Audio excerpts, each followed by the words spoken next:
I wish to ask a series of questions to the good Minister for the Department of Personnel Management. Through you, Mr. Assistant Speaker, my questions are in relation to a recent announcement that was made that indicates that an organization by the name of Dayforce has been engaged to manage the payroll of the public service.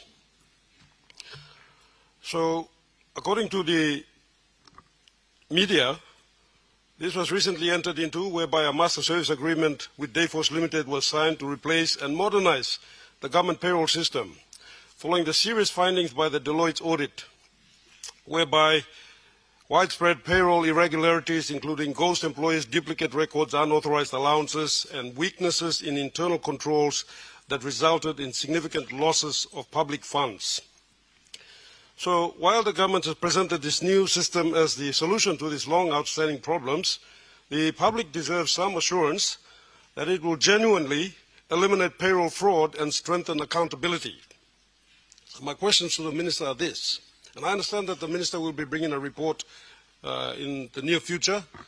Myself, as well as Chairman of the Special Parliamentary Committee on Public Sector Reforms, will be also bringing a similar report to close this long saga, this chapter that's taken so long to implement these recommendations, urgent recommendations that had been made by Deloitte as a result of the Deloitte payroll audit.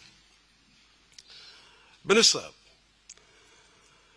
can you, through you, Mr. Assistant Speaker, can the Minister explain how the new Dayforce system will identify and remove ghost workers, duplicate employer records, and other fraudulent entries that were highlighted in the Deloitte audit? Question 2.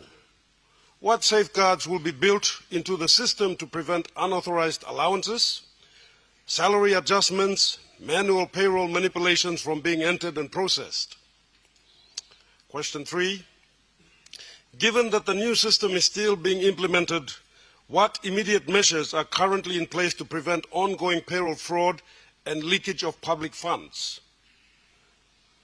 Will the payroll system, question number 4, provide a complete audit trail showing who makes payroll changes, when those changes are made, and whether they were properly authorized? Question number 5. Who will have ultimate administrative control over the payroll system, government officers or Dayforce, and what measures are in place to prevent abuse of that authority? Question number 6.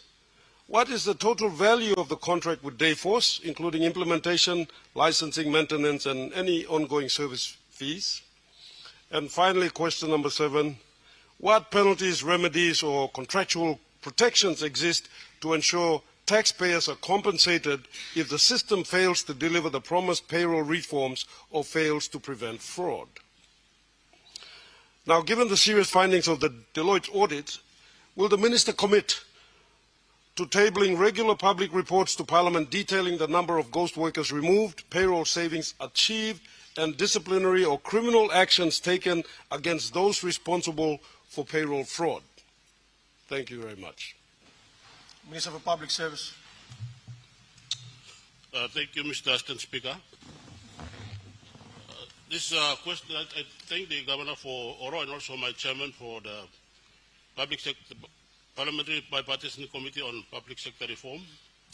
The question that the Governor and my Chairman has asked is highly technical. So I'll try to answer some of them, and most of them are basically captured in the new version that the Department has already embarked on. Firstly, I'd like to announce to the Parliament and also to our public service that the Master Service Agreement was signed 2 weeks ago in Sydney between the Dayforce Australia and the government of PNG. And that now gives way for us to work towards completely transferring the payroll from Department of Finance to my department, the Department of Personnel Management. It's been a long road, but I can assure the Governor and the Chairman and all our public servants that because of the high risks involved in making sure that we have a system that is reliable, technically competent to be able to make sure that we have the system that will be transferred from Department of Finance to the Department of Personnel Management, so we can run the pay without any more problems. And basically what the governor has asked is all to do with the new system that will be now upgraded from version 12 to version 24. So the version 24 captures almost everything that the governor has asked. It will no longer entertain any manual system. It will be electronic system, Mr. Speaker.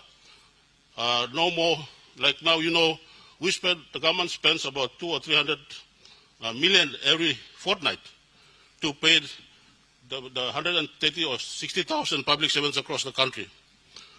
And within one press of a button of one officer, the 200 or 300 million is paid out to the banks and the bank accounts of all these public servants. Just one press. And so this system that we are not going to start to implement in the next, we're looking at, Mr. Speaker, at the end of this month, there will be a short ceremony that we will now witness the transfer, complete transfer from Department of Finance to Department of Personnel Management towards the end of this month. What will happen is, Mr. Speaker, is this. For example, if all our HR officers in the provinces or in the government departments submit a PVA, pay variation advice, to maybe pay or deduct a pay to a finance company, for example, for a deduction, that will no longer be done manually. It will be done now electronically. So you compare the system with the Department of Finance that is now using the server called IFMS. So the Alaska Payroll, Mr. Speaker, is the same that will be run for all payroll management.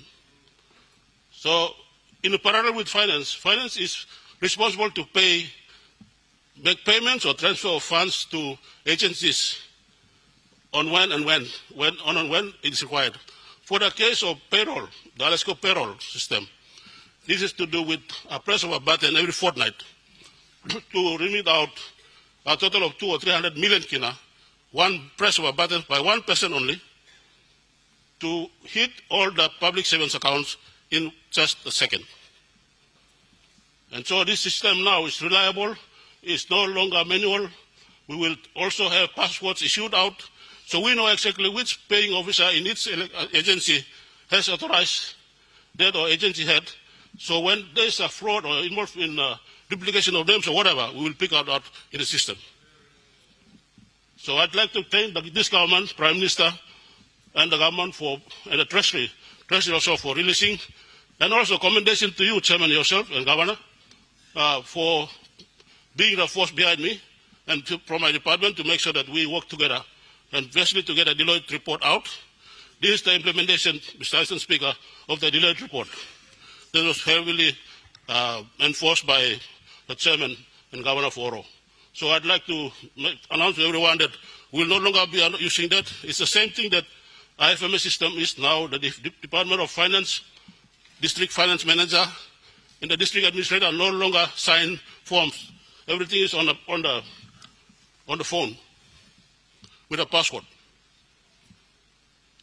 So we'll be doing that as the same system that we'll be using. This is now upgraded to version 24, and we'll have no longer manual manipulation. For example, the leave entitlements will be issued from that, and you can use that too.